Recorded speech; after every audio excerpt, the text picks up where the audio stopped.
I'm Alexander Hefner, your host on The Open Mind. One of the leading chroniclers of the modern age fascist and anti-fascist movements is our guest today. Senior writer for Mike, Jack Smith IV has resonated as a most audacious, truth-telling journalist.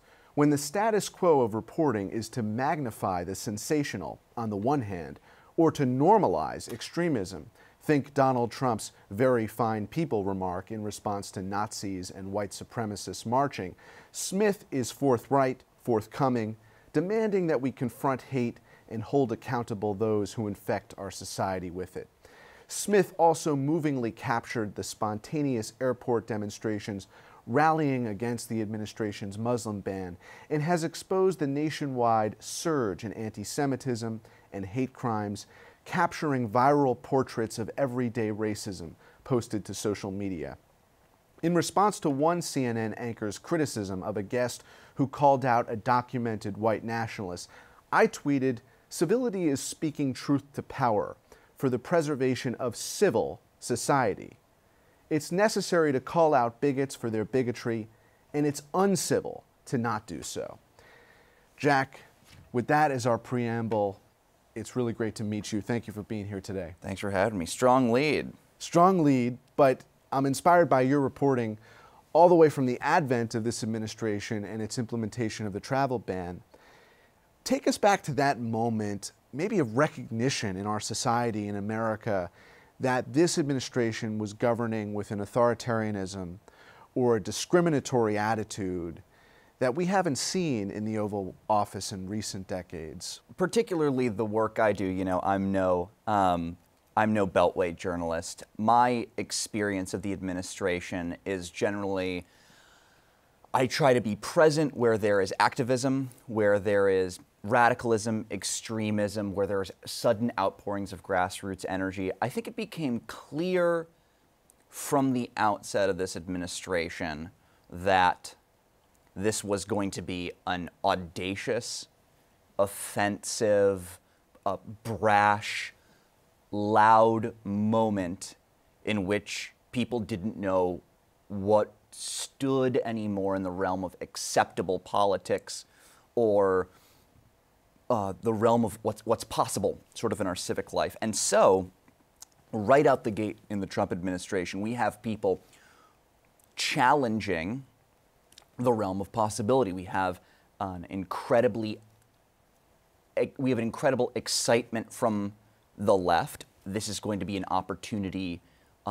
This crisis offers us an opportunity to really reimagine what liberals and progressives and the left should be asking for and how they should carry out those demands. And on the right, an opportunity to shift the boundaries of conversation more in their favor. And so right out the gate, we had the administration and we had activists, both on the right and the left, immediately issuing their challenges. And one of the, so the first thing that happens is the J20 riots, right? It's inauguration day, and for the first time in really recent memory for somebody as young as me, we have hundreds of anti-fascists and anti-capitalists taking to the streets and burning a stretch limo. We have... that was on Trump's inauguration. That was on Trump's inauguration day. Many people don't sort of spend a lot of time talking about the J20 riots because immediately sort of comfortable, progressive liberals who fancy themselves respectable citizens and maybe even centrists were very quick to decry the violence. I got back to the hotel in D.C.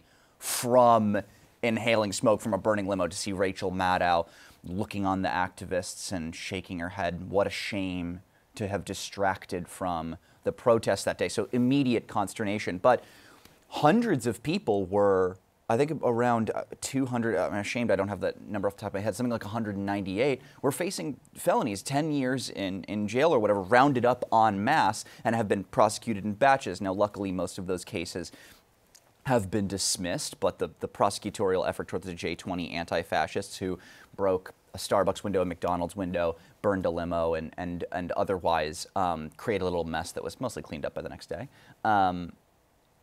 These people have faced incredible and indiscriminate crackdown. So we had the J20 at the outset, immediate explosions of uncommon, what you might call uncommon activism. And then the what's called the Muslim ban, or more accurately, obviously, the travel ban protests, right, which would have been about a month later, mid-January. As soon as people realized that individuals were being detained and held indefinitely at the airports, it wasn't just people who were rushing in to stand outside of JFK's international arrivals and protest by the thousands. There were lawyers. One of the untold stories of that day is the dozens of lawyers who showed up working pro bono, setting up a shop in the terminal, taking 24-hour shifts. Those are some of the fascinating progressive stories from this thing. But obviously, the right has been hard at work in terms of grassroots activism as well. We're taping on a day that Trump's travel ban was upheld. It seems to me that when Donald Trump called for a total shutdown of Muslims entering this country, that was a particular, not a peak moment, because we haven't necessarily reached peak bigot for Donald Trump, but it was an alarming recognition that whether it was for Breitbart's extremist readers or for the body politic, this man was going to govern in a way, again, as I said from the outset, that was different from his immediate predecessors. That was actually targeting people, potential immigrants, refugees, asylum seekers, and our own Americans, targeting them based on their religion, targeting them based on their skin color. And so connecting the dots of that decision being realized, it's different from the tears of the Clinton supporters not breaking that glass ceiling at the Javits Center. Because the tears that I myself shed that day when we were denying entry of people on the basis of their religion, that was a different tear. That was not a partisan tear. Yeah, and I think that kind of denial of it's a fundamental denial of humanity, right? And when today, while this is being recorded, we're also dealing with the issue, which hopefully by the time this is airing is not so much in our conversation, but the issue of detaining immigrant children, family separation. Just yesterday, I believe, some of the same anti-fascists who have been protesting white nationalism in the Trump administration for the past year and a half or so have shut down immigration courts here in New York to throw their bodies at ICE to prevent them from doing their work. It is of a different character, but I reject the notion that, for example, the anti-Muslim sentiment of the Trump administration is of a new character. That Donald Trump that President Trump would employ anti-Muslim sentiment speaks to sort of what the heart of much of the modern conservative movement has become. We talk about anti-blackness as an important demography of racism in this country, because anti-blackness is a very strong form of racism in our national history, clearly. But one of the things that we don't talk about in terms of Donald Trump's presidency is the Christian nationalism that drove it and the anti-Islam sentiment that drove it. We like to think of the evangelical movement of something that was a Bush-era problem. Remember that? We were young and everybody thought to themselves, oh God, this whole thing's it's the New York Times says the heart of the new American suburb is the megachurch, and now, God is out the window. Well, actually, what we know now is that Christian nationalism, some studies out of, I believe it was Clemson, show that Christian nationalism is one of the not being a white Protestant, but holding Christian nationalist beliefs that America should be a Christian nation, etc., is one of the highest predictors for Trump support. And controlling for Christian nationalism and anti-Islam sentiment taken together predicts Trump support higher oftentimes than anti-feminism, than generalized xenophobia, than anti-black sentiment, and more than what we call economic anxiety. And so this anti-Muslim rhetoric is incredibly important to speaking coherently and directly to the fears of modern conservatives, not just in the US, but most certainly in Europe. The idea that permits would be awarded or rewarded to documented white nationalists, when we think of that reality in 2018, how do we deal with it as journalists and as citizens? I think there is a legitimate argument to deny white pride permits, at least in certain spaces where there is an acknowledgement of what is the public good, and the public good is not white nationalism. And I will say, it would be a comfort to those at home, maybe, to know that since Charlottesville, they've had a pretty rough time. The formal alt-right movement, sort of what we think of as the 10 to 20 figureheads of modern white nationalism and white neo-Nazism, the real fringe, right? They've had a real tough time in the past year since Charlottesville. Charlottesville really heightened the sense of anxiety and heightened the rejection of those movements. Many of the leaders have fallen into disgrace, gone to jail, tried holding follow-up permits only to be drowned out embarrassingly. Many of them have had domestic abuse scandals. It's really been, they've had a pretty miserable time of it, and were rejected for follow-up rallies in Charlottesville. So on the one hand, there will be a follow-up rally. Jason Kessler, who initially held the Unite the Right rally in Charlottesville, finally got one for outside the White House. Washington, D.C. is pretty permissive.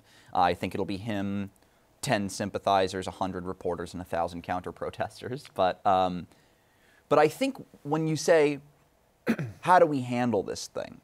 We have two things. There's two things that we can deal with explicitly. We can deal with the alt-right, so we've got a combination of misogynist extremists, but more virulent racists, people who believe that America should be a whites-only nation, or white separatists, people who believe that that white people should break off, that there should be self-determination, that we should re-gerrymander and segregate the nation. These are extremists, and including the newest Supreme Court member, Neil Gorsuch. Well, then we have American conservatism, reactionary thought, and mainstream racism at large. And I think one of the ways that we can address white nationalists, the fringe guys explicitly, is by looking at the through lines between what they believe and seeing the common threads between where white nationalism, the white nationalist leaders and movement are similar to and different from modern conservatism. On the one hand, modern conservatives are nominally pro-Constitution, right? Very not white nationalist belief. On the other hand, if you watch, and I've done plenty of work documenting sort of like Tucker Carlson's slide into some pretty ugly rhetoric, Tucker Carlson's show and many other conservative media outlets are channeling some very, very ugly and dark narratives that explicitly mainstream fringe white nationalist lines of thinking. For example, one idea is the concept that immigration, that there's going to be a demographic shift, that black and brown people from within and without will overthrow the order and displace white Protestants, Well, if you watch Tucker Carlson and his segments on the panic of the state of men, what do you see? You see a major news media figure, national news figure, delicately linking immigration to declining fertility in white men, well, men in America, but that I think the implication is meant to be white men. It's that I think is the way we can look at white nationalism responsibly is by becoming expert at it. By the way, because then you'll be able to see it. Then we can see it. You identify in the more encouraging news the marginalization of the folks like Richard Spencer at the top. That's right. But in a most depressing reality, you cite simultaneously that the elite, the Fox News hosts, are signaling, and President Trump too, to those very fine people that it's okay. So you have, on the one hand, campaigns like Sleeping Giants, and for those in the audience, Google Sleeping Giants. Sleeping Giants is a campaign to make bigotry less profitable. They'll see a Sears ad on some horrendously racist Breitbart article. They'll screen grab it and send it to Sears and say, "Can you believe that your ads are showing up on the site?" And Sears or whoever it is will say, "Woof, I'm out." And one of the notable examples of a mega corporate giant that has not acted responsibly is Amazon, because according to Sleeping Giants, Amazon will still advertise Breitbart and host the NRA TV show, which is engaged in, I would say, hateful rhetoric that could be very much aligned with white nationalists. And sells white nationalist literature, by the way. And sells white nationalist literature. If you want to get writers like Jared Taylor, the head of American Renaissance, if you want to get his books, all of the foundational texts of the modern, what we might call the modern intellect, you know, the elite racist literature of the day. Oh, it's all available on Amazon. Amazon Prime, probably. We had Shane Burley here, an expert on modern day fascism, and talked about how do you transcend the Antifa or anti-fascist idea that you're calling out outrages, but you don't have a counter vision that is also rooted in civil society and civil norms. The vast majority of folks in those inaugural protests were not setting ablaze the streets. There were certain people who probably were.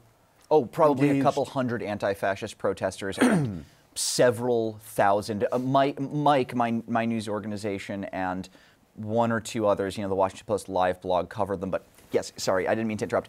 Maybe 10,000 peaceful protesters marching through the streets. Black Lives Matter shut down an entrance. Remember how we saw the inauguration lawn, the famous picture of like there's not many people there, and everybody sort of teased Trump about that? Well, that was because peaceful protesters in climate justice, Black Lives Matter, anti-war coalitions shut down the entrances. Almost nobody talks about that to this day. Black Lives Matter activists chained themselves, wrapped themselves in chains, and closed down. I think there were 8 entrances to the inauguration or something like that, and maybe 3 of them closed. It's astounding. But yeah, many peaceful protesters. In this environment where Trump and his allies want to bemoan and demonize the other, how do you coalesce around a vision of democracy and an American pluralism that is going to unify this country? Well, it's an enormous question. I think that here's what I could say without, because I think the funny thing is a lot of journalists who cover activism from the sitting in the office and writing op-eds perspective over-proselytize to protesters. Anti-fascists will behave however they want. I think that what well-meaning progressives might recognize right now are what their values are independent of what they are opposed to. I think one of the great criticisms of the 2016 Democratic campaign was that it identified itself only by its opposition to Trump's garishness. Right now, we have a Democratic Party struggling in its messaging and struggling to articulate its vision. That's been pretty well documented by political reporting. I mean, it's pretty uncertain who's going to take up the mantle for 2020. It feels like a pretty broad game. There's some very interesting research and some fascinating writers who write of a big truism that we should come to terms with, which is that progressives are actually pretty firmly united on certain issues like anti-racism, universal health care and such, broadly to the left of the Democratic Party. Broadly to the left of the Democratic Party. If you poll Democrats, the Democratic base, you know, they don't have problems with identity politics. 76 to 80% of Democrats poll for repealing Obamacare and replacing with single-payer health care. And we don't see that as reflected as a Democratic talking point. More and more we do, but I think that modern progressivism has maybe, I think many people will say, has lost its sense of shared values that, yes, as you said, present a vision for the future. The conservatives right now have an incredibly active imagination for what's possible in conservatism. What if we shut down the borders? What if we separate children?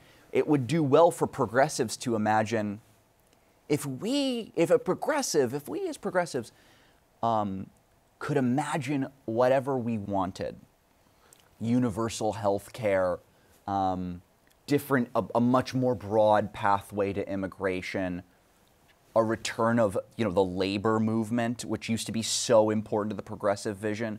What does a progressive stand for? And if you could say what you wanted without apologizing, what would you say? The great trick, you know, every progressive, somebody wrote this in Rolling Stone, every progressive grows up being told that you're a utopian who has to compromise. When you come to the table, come ready to appease the conservatives. We had Obamacare written into law with 100 or so provisions meant to appeal to conservatives, and not a single one voted for it. Well, what would you ask for if that center that you're appealing to didn't really exist? Right. Because a lot of the good data says that it maybe doesn't as much as Democratic establishment would like you to believe. And I also think a question for the Democratic Party and progressives is, do they acknowledge the betrayal of actual conservatism? Because what conservative thinking has become is Willie Horton on steroids, directed animus at Muslims. And there are definitions of conservatism that can fall actually squarely within more forward-thinking Democratic Party or progressive ideas defending the Constitution. That was at one juncture a conservative idea. So how do you channel both the progressive ideals and at the same time appeal to people who really are now no longer registered Republicans, because since Trump's election, they've become unaffiliated, or now they're willing to vote Democratic. And I will just say to our viewers, I think that there is an understanding among the citizenry that in 2018, voting for a Democrat is not a political or partisan choice if you care about oversight and restoring democratic norms.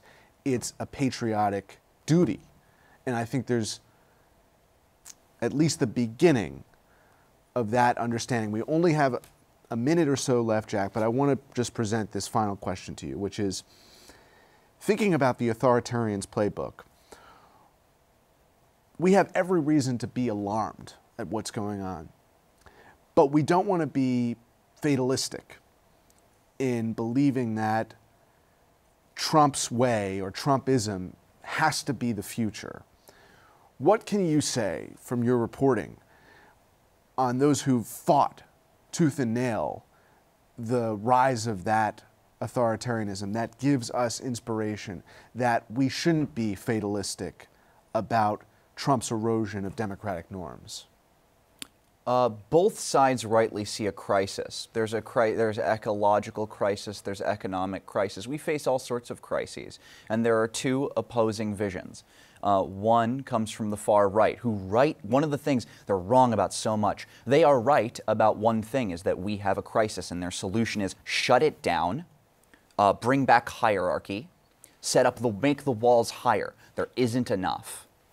What would an alternative vision look like? I'll just end like this. In England, when the prime minister called for a re-election of all the MPs. Okay, she believes she's going to have a supermajority, and the left made a very big move. Jeremy Corbyn and the left made a very big move.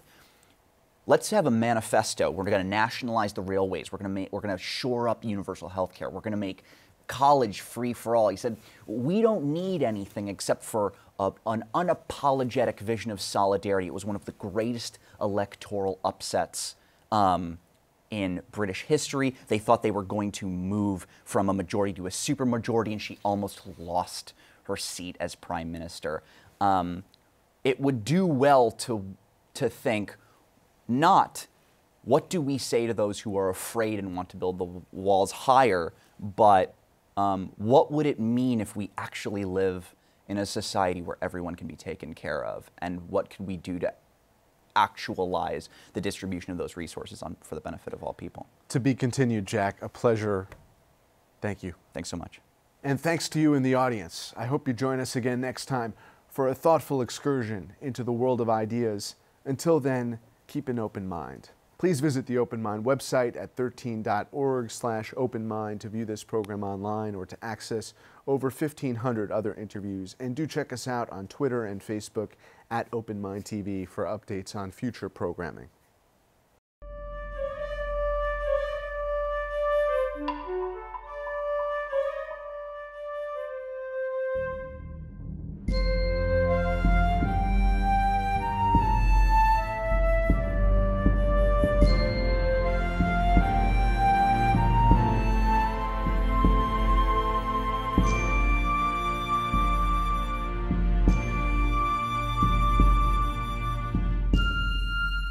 Continuing production of The Open Mind has been made possible by grants from Ann Olnick, Joan Gans Cooney, the Angelson Family Foundation, Alfred P. Sloan Foundation, the John S. and James L. Knight Foundation, JoAnn and Kenneth Wellner Foundation, and to the corporate community Mutual of America.